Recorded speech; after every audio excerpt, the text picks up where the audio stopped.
Hey guys, you may have seen in a recent video I picked up a vintage Hewlett-Packard Spectrum Analyzer model 8568B. In the initial unboxing video we took a look inside, saw they looked very clean, and powered them up as best we could. What do I mean by that? It's two separate units. The bottom is the main RF sweep and output, and the top unit is the display and IF processing.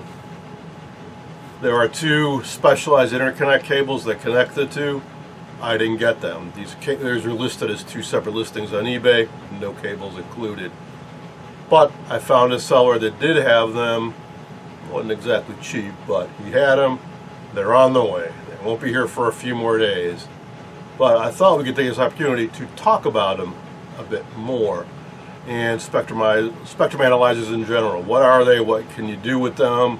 What might I do with them? So let's take a closer look. So here are the two units, plus I have a Tektronix oscilloscope on top, and that's there for a reason. We'll get to that in a moment. So as I said, this is an 8568. There's a base version, there's an A version, there's a B version. The original version came out in the late 70s, and it had an odd processor board, which is in this unit. Initially I thought it was in this unit, but now it's down here. They need some horsepower because it does calculations. It has a nice on-screen display that shows information about the signal you're looking at. While back in the late 70s, the choices were somewhat limited, so they used a processor they had developed for, I believe, a high-end desktop calculator. Well, the later version, the A, maybe, the B certainly, has a very different processor. These are 68,000. Motorola series, and apparently there was a $4,000 retrofit kit where you could put the new processor boards into the earlier units. Just some background info in case you're thinking about getting one. I suggest you get the B version, which was introduced in 1985. Mine appears to have been made in early 87 because they did make significant upgrades. So what is a spectrum analyzer? What can you do with one of these big, heavy, complicated, expensive beasts? Let me give you some simple examples. You may have seen me restore an AM radio in my workshop. And you may have heard when I put on my overhead shop light, a ton of interference comes out of that radio speaker. That's because my overhead LED lighting system produces a lot of RF noise. So one thing you can do with a spectrum analyzer is actually see that. So you could hook an antenna up to it or a special type of probe and select a range of frequencies on the display and let it run with the light off and then let it run with the light on, and you should see a big difference on the display. And you could see both the frequencies where that noise is coming through and the strength of that noise, which might be handy for the people who make that light, so that they could shield that RF noise from getting out, which would make people like me happier about using their product. Which is another use case. If you are an equipment manufacturer, there are certain FCC guidelines you're supposed to adhere to when you produce an electronic device that might generate noise. There are certain minimum RF levels at certain frequency bands that you're supposed to adhere to. So you need to put proper shielding on your laptop, on your cell phone, so it doesn't interfere with other devices. So again, if you're working on something in the lab, you'd have a special probe and you'd put it around your device under test, or you'd send the thing you're working on, your prototype, to a laboratory to get it certified that yes, it meets the requirements, it's not producing RF noise, we did properly shield it.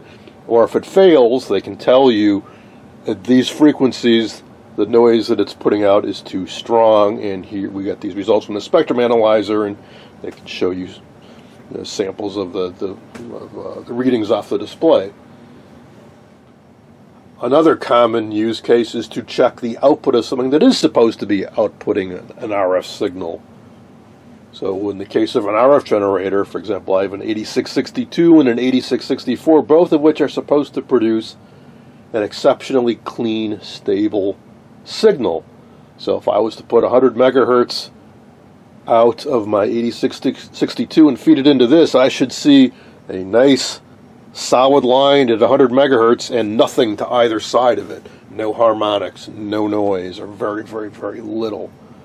So you can check a device that you're, say, calibrating or servicing and make sure that it meets the specs. Or if it's a transmitter, say an AM transmitter, it's supposed to have a 10 kilohertz bandwidth, you can check. You can enable the AM modulation and put the center frequency on your carrier frequency and check how much is, when you're modulating your signal, are you exceeding the bandwidth allocated for your channel. Same with FM modulation.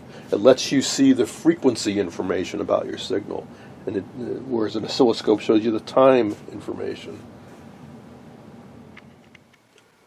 Let's take a closer look at the bottom unit. That's where your inputs are. You got a choice of two different inputs. They are both 50 ohm low impedance. This is BNC. This is a specialized connector. You can get an adapter, put BNC on it. This one goes the full 100 hertz to 1.5 gigahertz, but 0 volts DC max. That's important. You don't just go connecting these to any random thing that you're working on. You could very easily damage it.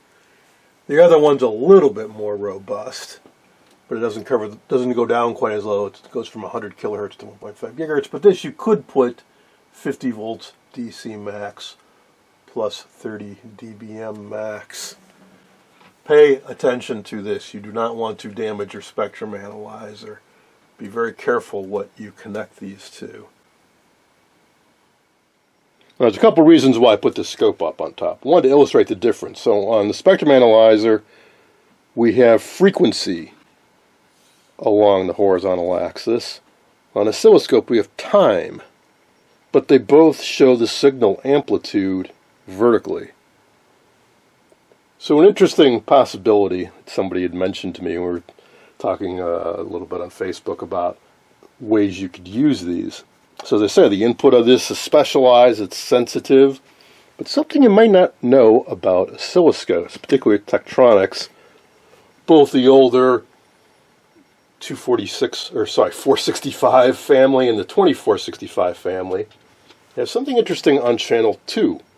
So as I mentioned, we have our input here. Typically you'd put a times 10 probe, which will allow you to put hundreds of volts into this safely. It divides the voltage by 10 and it increases the input impedance. But on the back of these Tektronix scopes, there's an output back here. Channel 2 signal out, 100 millivolts per division into 50 ohms. So this essentially can act as an active probe. So you could be probing a sensitive circuit or one that has, say, high voltage or higher voltage, like from a tube equipment that's high impedance, feed into the scope, which will act as a buffer amp, and take the output of this and go into your spectrum analyzer. Which means on the oscilloscope, you'd see the time domain of the signal you're looking at, and on the spectrum analyzer, you'd see the frequency domain simultaneously. So you'd fully characterize whatever you're looking at. You'd see the voltage, you'd see the frequency, you'd see how it changes over time, which is an interesting option. So you'd both get to see a lot more info, but you'd also be able to protect your spectrum analyzer and probe sensitive circuits all at the same time. So yes, it takes up a lot of space. Yes, turning on all this equipment at once with all the cooling fans is going to be a bit of a racket. It's a lot of gear to do all that, but interesting possibility. So that's the basics of it. You pick a range of frequencies, it's going to display the relative signal strength across that range of frequencies. There's going to be some extra info on screen, like you can set up markers. You can move a cursor around, and it'll show you, wherever you position the cursor, the signal strength and the exact frequency where you have the cursor positioned.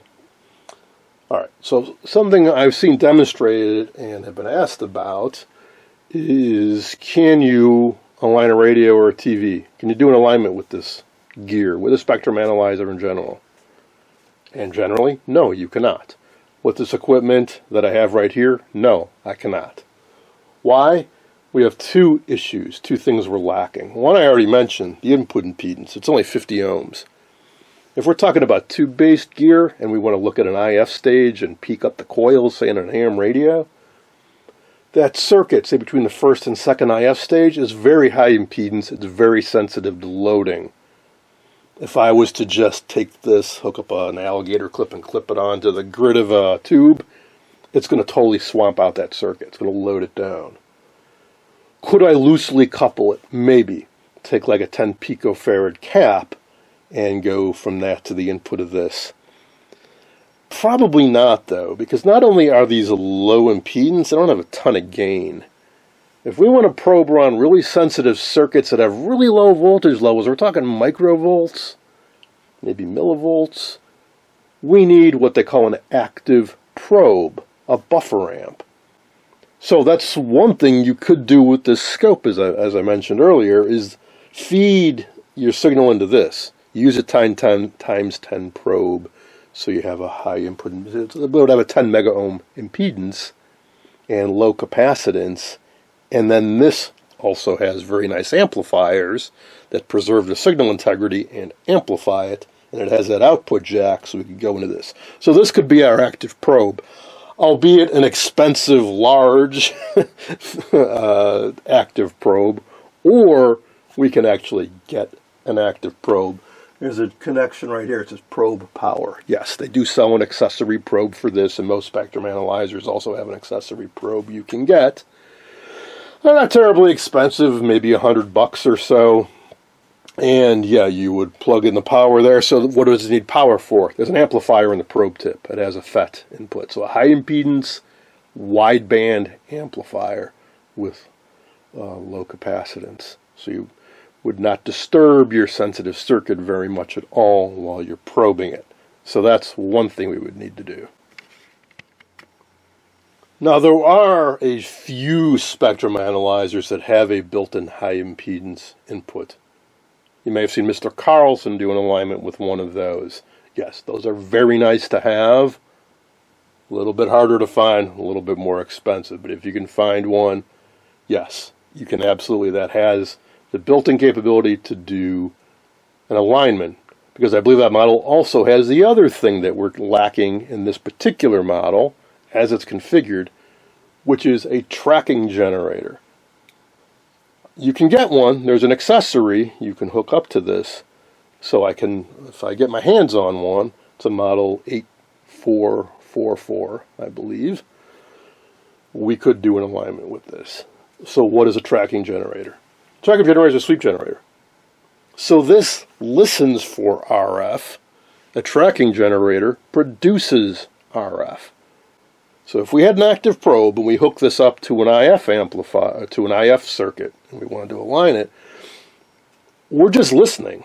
We're not feeding anything in. So it would show us what's coming, what the IF is doing, just listening to whatever random stuff it's pulling out of the air. And I suppose if you tuned to the radio to a broadcast station, you could kind of muddle your way through an alignment. But to really do it right, you want to feed a signal in and listen to the signal coming out. So a tracking generator produces an RF signal at the same frequency as what you're looking at. So remember, this is sweeping, say left to right. Let's say we're sweeping from 1 megahertz to 2 megahertz. If in a tracking generator, this would be listening for 1 to 2 megahertz, but it would also be generating a signal on a different connector. It would be outputting 1 megahertz to 2 megahertz. So you take the output of your tracking generator to the input of your amplifier, take the output of your amplifier and go to the input of the spectrum analyzer. Then you'd be forcing a signal into it and listening for what's coming out of it, and you'd see the results on the display, which is a beautiful thing. So it's big, it's cumbersome. If I got that third unit, there'd be 3 of these units stacked up on top of each other, all gigantic, heavy, noisy. But the payoff is you get an absolutely gorgeous, super accurate display on here of the response curve of the amplifier. It's It's cool to do, it's interesting, but honestly, if you want to align a radio, there's much easier ways to do it. One, if it's an AM radio, you just can peak it to a particular frequency, just using an RF generator and a VTVM, or get a dedicated sweep generator. Which leads us to another possible way I could configure this with the equipment I have on hand. Lurking in the background, we have a Hewlett-Packard 8662A, very versatile RF generator that can sweep. It's from about the same era as the spectrum analyzer. So can I use that as a tracking generator in conjunction with this? Sort of, maybe. They're not made to connect together. There's no provision that I know of that would say, hey, I'm going to start listening, you start sweeping, and we're going to stay in lockstep as that display goes from left to right. But they do both have an HPIB, Hewlett-Packard Instrumentation Bus interface. So when I say you can't connect them together, I don't mean they have a dedicated connector for tracking generator, but they do have the generic bus that lots of Hewlett-Packard test equipment has. So what does that bus do? Basically lets you automate these controls. There are little like Raspberry Pi type devices you can get these days that can also speak that language, and you can probably hook it up to a laptop. So you could write a program maybe in BASIC or some type of language and use that Raspberry Pi to talk, and you could control these two devices programmatically. What I don't know is what types of commands can they support that would keep them in lockstep as they go from left to right. The most tedious way, which will probably work, is you wouldn't just tell them to start sweeping and just go. You would say, okay, you output 1 megahertz, you listen at 1 megahertz. You output 1.1 megahertz, you listen at 1.1 megahertz. You output 1.2 megahertz, you listen at 1.2 megahertz. And you'd go across. I don't know how quickly you can change that frequency and get an accurate readout. I suspect if you wanted to go in a very small frequency steps as you go across the screen, the repetition rate would be very slow. It'd probably be super precise and make an awesomely accurate readout, but it might take a minute to go from one side of the screen to the other. Or you'd go in big jumps. So if we wanted to do that 1 megahertz to 2 megahertz, if we went 1.1, 1.2, 1.3, 1.4, 1.5 up to 2, it would only get 10 sample points, but it might go left to right fairly quickly. So I think that would be the trade-off if you did it programmatically, is the more precise, the smaller the frequency steps, the longer it would take to go across the screen, and you'd probably this is a phosphor display. It's got a certain level of persistence, and if you have a really slow rate going from left to right, it's going to be fading out, I think. Unless this stores things, and as you go across, maybe they don't fade out. I don't know enough about it yet to know if you could do that. Either way, I think it would be slow, but theoretically possible. I think it'd be more practical if I want to do it to get a tracking generator. They seem to run for about as much as both these units I paid for together, like $400 and up for one that's working.